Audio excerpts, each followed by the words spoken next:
Alors bonjour tout le monde, comment ça va ce matin? Julie, ça va bien? Ça va très bien. Bon matin. Bon matin. Alors ce matin, 1 Jean chapitre 2 verset 1. On commence le chapitre 2, un chapitre qui va suivre, hein, le chapitre 1 évidemment, mais l'apôtre va poursuivre sa pensée. Ouais, peut-être avant de commencer le chapitre 2, je voudrais revenir un petit peu sur le chapitre 1, si tu me permets. Ben oui, certainement. Parce que j'ai vraiment trouvé qu'il y avait des belles perles dans le chapitre 1. Et souvent, quand on lit les introductions, les débuts de chapitre, ou même quand on lit la Bible, on la lit des fois dans un trait, puis on voit pas nécessairement toutes les petites perles qu'il y a. J'ai trouvé hier que quand on a parlé du fait que Dieu était lumière, en lien avec ce qu'on avait lu dans Colossiens déjà, que Dieu nous avait transportés du royaume des ténèbres au royaume de son Fils. Et ça, en soi, c'est déjà extraordinaire. Mais hier, quand j'ai lu le 1 Jean et que je lisais l'importance du verset 3 au verset 10 qui était apporté à la communion et ça me rappelait quand Jésus a prié pour ses disciples. Tu te rappelles qu'est-ce qu'il disait là, le passage là, qui priait pour ses disciples comme on est un. Ah, Jean 17. Ah, vous voyez, j'utilise mon glossaire. Et puis en plus, vu qu'on se parle pas avant de ce que je vais dire, hein, et on va voir si sa mémoire n'est pas corrompue. Ben probablement à partir du verset Eh ben, 11, 12. non, mais je vais y aller avec ouais. Je ne suis plus dans le monde et ils sont dans le monde et je vais à toi, Père, Saint, garde-les en ton nom que tu m'as donné. Ah ben c'est-tu même Ouais, verset... je suis en train de voir ça, puis je me dis un petit peu avant, hein? Oui, oui, fait vraiment. Tu peux commencer verset 4. Ben Ouais. tiens, commençons au début. De Ah oui, toute façon, on est dans Jean. c'est l'apôtre de l'amour, on dit. Et c'est vrai, quoique parfois il était fougueux. Après avoir ainsi parlé, Jésus leva les yeux au ciel et dit, Père, l'heure est venue, glorifie ton Fils afin que ton Fils te glorifie, selon que tu lui as donné pouvoir sur toute chair, afin qu'il accorde la vie éternelle à tous ceux que tu lui as donnés. Euh, Et Or, la vie éternelle, c'est qu'ils te connaissent, toi le seul vrai Dieu, et celui que tu as envoyé, Jésus-Christ. Je t'ai glorifié sur la terre, j'ai achevé l'œuvre que tu m'as donnée à faire. Et maintenant, toi, Père, glorifie-moi auprès de toi même, de la gloire que j'avais auprès de toi avant que le monde soit. J'ai fait connaître ton nom aux hommes que tu m'as donné du milieu du monde. Il était à toi. Et ça me fait penser juste ce passage-là. Là, j'ai fait connaître ton nom aux hommes que tu m'as donné du milieu du monde. Ce que nous avons vu et entendu, nous vous l'annonçons. L'apôtre Jean reprend cette idée-là qu'il avait reçue du Fils. Ils étaient à toi, tu me les as donnés, et ils ont gardé ta parole. Maintenant, ils ont connu que tout ce que tu m'as donné vient de toi. Car je leur ai donné les paroles que tu m'as données, et ils les ont reçues. Et ils ont vraiment connu que je suis sorti de toi, et ils ont cru que tu m'as envoyé. Dans ces passages-là, on a la clé, hein, la clé pour être en communion avec Dieu, avec le Fils. hmm, La clé qui nous transporte du royaume des ténèbres au royaume du Fils de son amour. exactement. Et cette clé-là, c'est quoi? C'est de croire les paroles que le Christ dit. Ouais. C'est de les recevoir. De reconnaître qu'il était sorti du Dieu, de Dieu le Père. De croire que c'est Dieu qui l'avait envoyé sur terre. Après ça, il continue, c'est pour eux que je prie. Je ne prie pas pour le monde, mais pour ceux que tu m'as donnés parce qu'ils sont à toi. Et tout ce qui est à moi est à toi, et ce qui est à toi est à moi, et je suis glorifié en eux. Je ne suis plus dans le monde, ils sont dans le monde, je vais à toi. Père Saint, garde-les en ton nom que tu m'as donné, afin qu'ils soient un comme nous. Hmm. Comme j'étais avec eux dans le monde, je les gardais en ton nom, j'ai gardé ceux que tu m'as donnés, aucun d'eux ne s'est perdu, sinon le fils de perdition, afin que l'écriture soit accomplie. Et maintenant je vais à toi, je dis ces choses dans le monde, afin qu'ils aient en eux ma joie parfaite. Je leur ai donné ta parole, monde les haït parce qu'ils ne sont pas du monde comme moi je ne suis pas du monde. Je ne te prie pas de les ôter du monde, mais de les préserver du malin. Ils ne sont pas du monde comme moi je ne suis pas du monde. Sanctifie-les par ta vérité. La parole est la vérité. Comme tu m'as envoyé dans le monde, je les ai aussi envoyés dans le monde. Et je me sanctifie moi-même pour eux, afin qu'eux aussi soient sanctifiés par la vérité. Là, je tiens juste à mentionner que dans le contexte, il parle de ses disciples. Hein? Mhm. Oui, de ses apôtres. Il est vraiment en train de parler des apôtres. D'ailleurs, Oui, quand il dit « j'en ai pas perdu aucun », il parle de ses de apôtres. ses apôtres, Puis effectivement. il est vraiment en train de dire, sinon le fils de perdition, en disant ça, mais il est en train d'identifier de qui il parle. Donc, le pronom pluriel au verset 19, là, afin qu'eux aussi soient sanctifiés par la vérité. Alors, jusqu'à ce moment-là, il a en vue ses 12, ou en tout cas ses apôtres. Et donc, verset 20, il va changer. Il y a une transformation, il change d'optique à partir du verset 20. Il le dit, ce n'est pas pour eux seulement que je prie, mais encore pour ceux qui croiront en moi par leur parole, Donc, la parole de qui? Des apôtres. afin que tous soient un, comme toi, Père, tu es en moi, et comme je suis en toi, afin qu'eux aussi soient un en nous, pour que le monde croie que tu m'as envoyé. Et là, on voit la base finale, l'optique finale, qui est d'ailleurs le but de l'évangile de Jean. À la fin de l'évangile, il dit, j'ai écrit ces choses afin que qui croient que le Fils a été envoyé du Père. C'est quoi, c'est 21? Tu peux prendre le temps pour le lire. Hein? 20-31, je pense. Oui. Mais ces choses, donc Jean 20-31, mais ces choses ont été écrites afin que vous croyiez que Jésus est le Christ, le Fils de Dieu, et qu'en croyant, vous ayez la vie en son nom. Alors, c'est la même thématique ici qu'on voit. Donc, les croyants, nous, en tant que croyants, en faisant partie de la famille des croyants, on croit au témoignage des apôtres. Donc, ici, verset 20, il prie pour ceux qui croient, mais la finalité n'est pas là. La finalité, c'est que le monde croit. Alors, on n'est pas sauvé pour nous, on est sauvé pour les autres.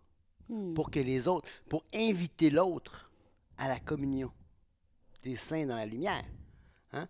Donc, ce n'est pas une question de limiter la grâce de Dieu. C'est une question De répandre. de répandre la grâce, d'augmenter, de montrer à quel point la grâce surabonde pour tous et que c'est disponible pour tous.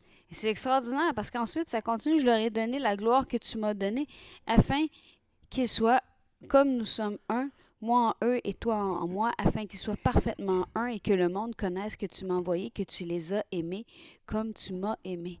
C'est magnifique. Oui. C'est magnifique. On a deux perles extraordinaires dans ça. La première, c'est que de la même manière que le Père aime le Fils nous aime. C'est magnifique. Il n'y a pas de plus grand amour. On se rappelle, on a vu hier que Dieu était qualifié, avait un attribut du sujet qui était amour. Donc, Dieu est amour. C'est dans sa nature même d'aimer. Et là, on est en train de lire ce passage-là fantastique qui dit que le monde connaisse que tu m'as envoyé, que tu les as aimés comme tu m'as aimé. Exact. Puis il y a encore quelque chose d'encore magnifique. Au verset 22, je leur ai donné la gloire que tu m'as donnée, afin qu'ils soient un comme nous sommes un, moi en eux et toi en moi. Donc le Père a donné la gloire au Fils, Ouais. et le Fils nous rend participants de cette gloire-là. Et c'est une gloire, il faut comprendre ça, parce que c'est une gloire d'avant la création. Donc, c'est une gloire qui n'est pas créée, mais qui est la gloire propre à la Sainte Trinité. Hein? Donc, le Fils qui s'unit à la création par l'incarnation, hein, dit, écoute, glorifie-moi de cette gloire que j'avais, parce que là, sa gloire, elle est comme cachée, comme camouflée. Les apôtres, en tout cas, Pierre, Jean-Jacques, ont vu, si on veut, la déchirure, une petite partie de la gloire sur la montagne de la transfiguration que Julie a mentionné l'autre jour. Ils ont vu un peu cette gloire-là quand le Christ a été transfiguré. Mais là, ici, il dit, écoute, là, je veux reprendre la place qui est à moi, c'est-à-dire à la droite du Père. Écoutez ça, ça vaut la peine de terminer le chapitre. Père, je veux que là où je suis, ceux que tu m'as donnés soient aussi avec moi, afin qu'ils voient ma gloire, la gloire que tu m'as donnée, parce que tu m'as aimé avant la fondation du monde. Hmm. Père juste, le monde ne t'a point connu, mais moi je t'ai connu. Et ceux-ci ont connu que tu m'as envoyé. Je leur ai fait connaître ton nom, je leur ferai connaître, afin que l'amour dont tu m'as aimé soit en eux et que je sois en eux. Ici, je veux revenir sur une partie que je trouvais intéressante dans cette prière-là. C'est quand ça dit... Attendez, laissez-moi... Le verset 13. Et maintenant je vais à toi et je dis ces choses dans le monde afin qu'ils aient en eux ma joie parfaite. On se rappelle qu'est-ce qui était écrit au verset 3 et 4 de Jean. Ce que nous avons vu et entendu, nous vous l'annonçons à vous aussi, afin que vous aussi vous soyez en communion avec nous. Or, notre communion est avec le Père et avec son Fils Jésus-Christ, et nous vous écrivons ces choses afin que notre joie soit parfaite. Il y a Exactement. comme un beau parallèle ici qu'on peut dresser entre le fait que le Fils dit, écoute, il dit, je dis ces choses afin qu'ils aient en eux ma joie parfaite.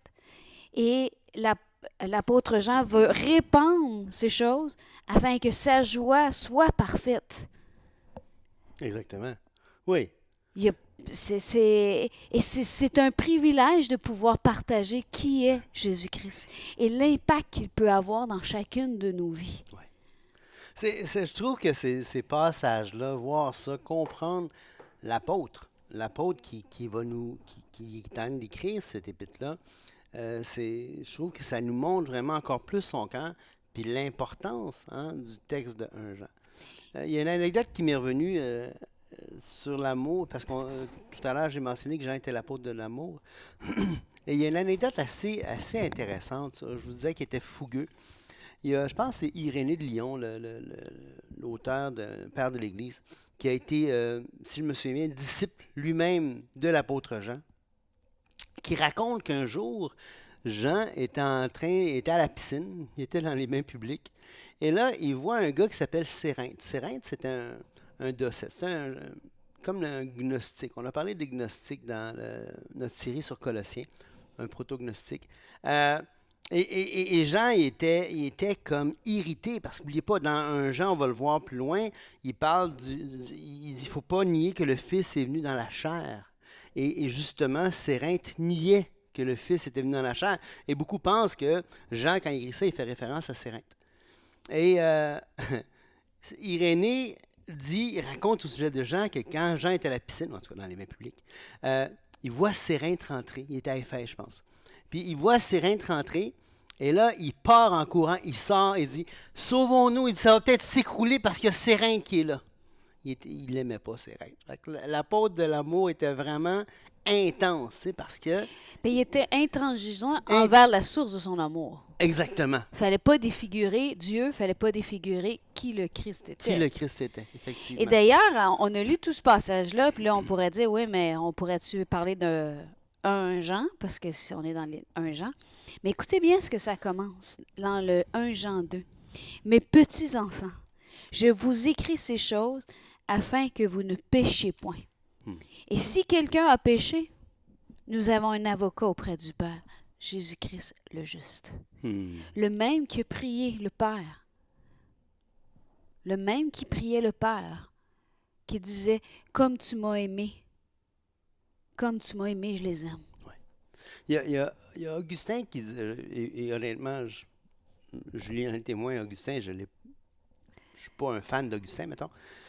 Il disait quelque chose d'intéressant, il dit aime Dieu et fais ce que tu veux. Parce que si tu aimes Dieu, c'est sûr que tu ne pécheras pas. Et là-dessus, je pense que Augustin, pour tous ses torts, là-dessus, il avait raison. Et on le voit ici, mes petits-enfants, je vous écris ces choses, donc ce qui précède chapitre 1, afin que vous ne péchiez point. Et ça me fait tellement penser dans Romains 6, verset 1, verset 5, qui va dire, verset 15, excusez, quoi donc pécherions-nous afin que... Attends. Quoi donc pécherions-nous parce que nous sommes non sous la loi, mais sous la grâce, puis au verset Pécherions-nous pour que la grâce abonde? Oui, demeurions-nous dans le péché afin que la grâce abonde? T'sais? Non. La réponse est manifestement non. Alors, 6.1, 6.15 dans Romains rejoint l'apôtre Jean dans 1 Jean. Lui écrit ces choses afin qu'on ne pêche pas. Alors, la sanctification pratique dans nos vies. Hein, parce que la sanctification a deux aspects à la sanctification. Il y a premièrement, on se sépare de ce que Dieu est. De ce que Dieu est, dans le sens de Il déteste. déteste. Merci. Le quiproquo était là. Alors, on se sépare de ce que Dieu déteste pour se consacrer à Dieu. Alors, la sanctification, ça contient deux aspects. C'est une séparation et une consécration. Je me sépare de quelque chose pour me consacrer à quelque chose. Et donc, cette consécration à Dieu, elle n'est pas motivée par la menace. Elle est motivée par l'amour. Exactement. Et ça change tout. Et c'est pour ça que je trouve ça magnifique, parce qu'il dit, je t'écris ces choses, moi je lis pour moi, là, ces choses-là sont écrites pour que je ne pêche pas. Mais si jamais je pêche, j'ai un avocat. Exactement. Puis si on continue, il dit, il est lui-même la victime expiatoire pour nos péchés. Donc quand je vois cette scène-là dans ma tête, j'ai pas le goût. C'est à cause de mes péchés qui a été cloué sur la croix, que son sang a versé. Puis sachant la grâce qui a été manifestée à la croix pour que je sois sauvé, j'ai plus le goût de marcher dans ces Et si je pêche, je sais qu'il va être encore là. Et non seulement pour les nôtres, mais aussi pour ceux du monde entier. Ça, c'est magnifique. Ah oui. On le dit, hein? Dieu a aimé le Fils. De la même façon, le Fils a aimé le monde. Nous a aimés, mais pas seulement nous qui croyons, tous ceux qui nous entourent. Et ça doit nous donner une motivation pour la journée de s'aimer les uns les autres, Oui. puis de partager la bonne nouvelle que nous avons en Jésus-Christ. Exactement. Et n'oubliez pas, comme dit l'apôtre Paul dans Romains 2.4, qu'est-ce qu'il va dire? Il va dire que c'est la bonté de Dieu qui pousse à la repentance. Amen. Donc encore là, c'est l'amour, c'est la bonté, soyons riches en amour envers les autres, soyons riches en bonté envers les autres, parce que on n'est pas sauvés pour nous-mêmes. On est sauvés pour étendre ce salut à quiconque veut venir. Que Dieu Amen. bénisse au bout.